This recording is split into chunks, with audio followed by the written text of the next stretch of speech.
When he kicked his pregnant daughter out of his house, he thought he'd never see her again.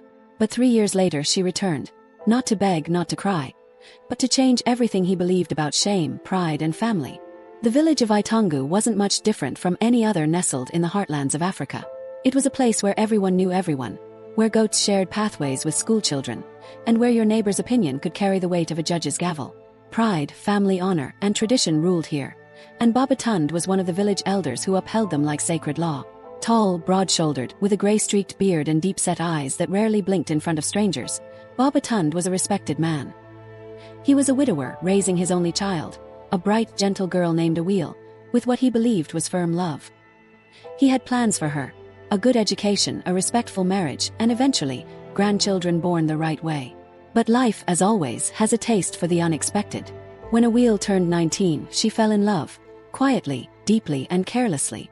The man's name was Daipo, a traveling apprentice mason who came to the village to help rebuild the community hall.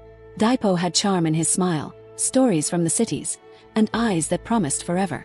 But promises can be as light as wind, easily made, quickly broken. By the time Awil found out she was pregnant, Daipo was long gone. She told her father one hot evening as they sat on the veranda, sharing boiled maize. The sun had just dipped, and the night birds had started calling. She spoke softly, as if volume might change the truth. Babatan didn't yell. He didn't even look at her at first. He stood slowly, wiped his hands on his wrapper, and then without raising his voice, delivered a sentence that hit harder than a scream. "You are no longer my daughter." Awil gasped, her hands holding her belly, instinctively trying to protect the tiny life within. "Papa, please. I made a mistake. But this is still your grandchild." "Mistake? You bring shame to my house and call it a mistake. You lie with a man like a married woman and expect me to welcome you back like nothing happened." She begged. She cried. She even knelt in the red earth at his feet. But his heart that night was like the village drum, hard, hollow, and loud with pride. The neighbors whispered. Lanterns flickered in nearby windows. No one came out. No one helped. By dawn, Awil had packed what little she could carry. A few wrappers, a cracked mirror, an old Bible, and her dreams, and walked out of the village barefoot, unsure of where to go. Her father never looked back. Awil walked for miles until her feet blistered. She ended up in the small town of Agunja, where life was tougher, faster, and colder. For the first few nights, she slept at the edge of the marketplace. Then an old woman named Mama Ifioma, who sold cooked yam and beans, took pity on her and offered her a corner in her compound. Mama Ifioma didn't ask many questions. She only said, "You look like a girl who still wants to rise. If you want to work, I'll feed you." And work Awil did. Pregnant and alone, she rose every morning before the roosters, helping cook, clean, fetch water, and sometimes even hawk food in the sweltering streets. The town didn't know her past, and for the first time, she felt free from the burden of shame. When the time came, Mama Ifioma helped her deliver a beautiful baby girl. She named her Amara, meaning grace. And grace indeed followed them, not in riches or miracles, but in the quiet strength Awil found within herself. She joined an adult literacy program. She worked odd jobs, washing clothes, helping at clinics, learning tailoring on weekends. Slowly, with scraped coins and saved hopes, she learned how to sew. Within 2 years, her fingers could turn a simple piece of cloth into a masterpiece. Word spread, and soon, her dresses began to sell beyond her neighborhood. One day, a foreign volunteer spotted her work and posted pictures of her designs online. Orders started trickling in. Her small rented room turned into a mini workshop. Mama Ifioma called her "my golden girl." Yet, as her life bloomed, a silent ache grew in her heart, the longing for her father's forgiveness, or at least to see if he had ever regretted that night. Back in Itongu, Babatan grew quieter with each passing year. He told himself he did the right thing, that he upheld family honor, that a man must stand firm, even when it hurts.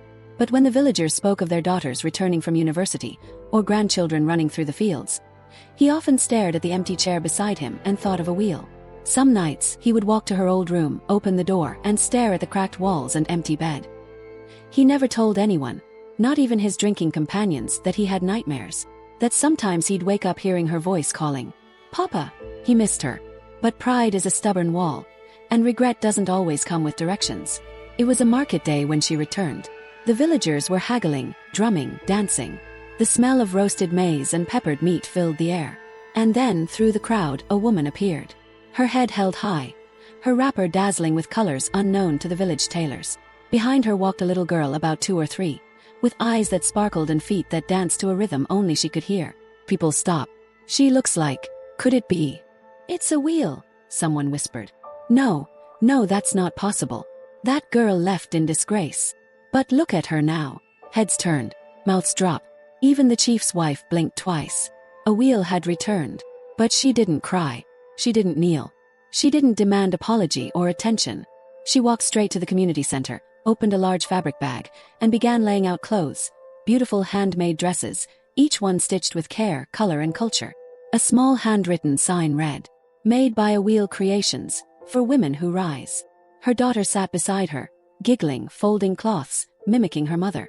They looked like a painting, pain turned into purpose. By afternoon, half the village had gathered around, watching in awe. Some asked about prices, others about how she learned. A few even tried to apologize with clumsy compliments. But one man stayed far behind, hiding behind a tree, heart pounding, hands trembling. Babatan. He watched as the daughter he threw away had become something bigger than he'd ever imagined. And he watched her, not with pride, but with a lump in his throat that he couldn't swallow. She hadn't come back for him. Or had she? The sun dipped lower in the sky, casting orange hues across the Itongo marketplace. Laughter, whispers, and surprise filled the air. Yet amid the rising excitement stood a man trapped by his own silence. Babatan, for the first time in years, felt unsure of his place in the village. Elders greeted a wheel warmly. Women praised her resilience. Even young girls stared at her with wide, admiring eyes. She had returned not in disgrace, but in glory. And she hadn't even looked in his direction. He remained behind the mango tree until dusk, watching her fold fabrics, pack up her stall, and tie Amara to her back. When she walked past his hiding spot toward the road that led to Mama Adi's guest house, he stepped out instinctively. A wheel. He stopped. For a second, the breeze stilled. The crickets grew quiet. She didn't turn around immediately. When she did, her eyes, those same soft brown eyes from her childhood, met his. But they were older now. Not angry. Not bitter. Just some. Yes, Papa. The word Papa hit him like a blow. He hadn't heard it in 3 years. He opened his mouth, but no words came out. Just air and shame. A wheel adjusted Amara on her back and waited. The silence stretched. I came to say, Babatan finally muttered. I saw you today. At the market. She nodded slowly. Yes, came to share my work. It's my first village exhibition. You made all those clothes. Yes, every one. You've done well for yourself. I had to, she replied. There was no one else. That sentence carried the weight of a mountain. Babatan swallowed hard. You have a daughter. She gently lifted Amara's head so he could see her face. The child blinked curiously, then smiled, a radiant, innocent grin that could melt stone. Her name is Amara. He repeated the name under his breath. Amara. It means grace, a wheel said quietly. Even when we don't deserve it, grace still finds us. Her words landed with quiet force. Babatan looked away. I made a mistake, a wheel. A terrible one. She didn't respond. I thought I was protecting our family name. I thought I was doing what a father should. But I see now I was just afraid. Afraid of what the village would say. Afraid of shame. And so you gave me shame instead, she said, her voice steady. The wind rustled the leaves. Night birds called. Cart rolled past them on the road. I don't ask for you to forget, he said, his eyes glistening. But if you still have space in your heart, I beg you forgive. Word spread fast. The next morning, villagers murmured of the encounter. She talked to him. She called him Papa. Will she move back? No one knew for sure.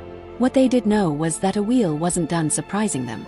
On the third day of her visit, she gathered the women under the central baobab tree and spoke. Many girls in this village suffer in silence. Some get cast out. Others never dream because they fear being judged.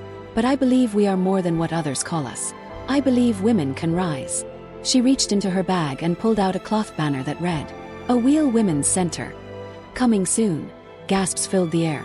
She continued, I've saved enough to start a small center. A place for young girls to learn tailoring, reading, small business, and confidence. I want to begin right here. In the village where I was cast out. And now return, not in bitterness, but in hope. The chief, who had arrived silently with his advisors, stepped forward. You honor this village more than we ever honored you. You have our blessing. Women ululated. Children clapped. Even some elders wiped tears. But Babatan. He stood at the back stunned. She wasn't just forgiving him. She was forgiving the entire village. Later that evening, as the stars dusted the sky and fireflies blinked near the yam fields, Babatan walked to Mama Adi's guest house. He carried something wrapped in cloth. He knocked. A wheel opened the door, still dressed in her wrapper. Amara sleeping in a hammock behind her. "Papa." He held out the bundle silently. She took it, curious, and unwrapped it, gasping slightly. Inside was her mother's sewing machine. Old, worn, but oiled and shining. "Your mother used this to feed us when I lost my job long ago. You used to play with the pedals. Kept it all these years. I thought it belonged to the past. But maybe it's meant for your future." A wheel was quiet. Thank you. I remember this. Mama used to say. Every stitch tells a story. And you, my daughter, Babatan said, tears falling freely now. You've stitched a story this village will never forget. The Awil Women's Center opened with 8 girls enrolled. By month 3 there were 20. Awil split her time between Agunja and Itongu, running her business and mentoring young women. Her designs were now featured in magazines. A journalist came to write her story. A non-profit offered funding. But perhaps the biggest story was this. Awil moved back into her childhood home. Not because she had nowhere else to go, but because Babatan had changed. He joined her at village meetings. He helped fix the community hall with his old hands. He became a grandfather to Amara, the little girl he once never wanted to meet. Neighbors watched him play with the child in the compound, lifting her high and spinning her as she screamed with joy. From shame came healing. From exile came home. At the entrance of the women's center hung a plaque. It read, "To the girl they cast out. To the child they thought a curse. To the woman who returned. Not with vengeance, but with vision." And underneath, in tiny gold thread, "Every stitch tells a story. What story are you sewing?"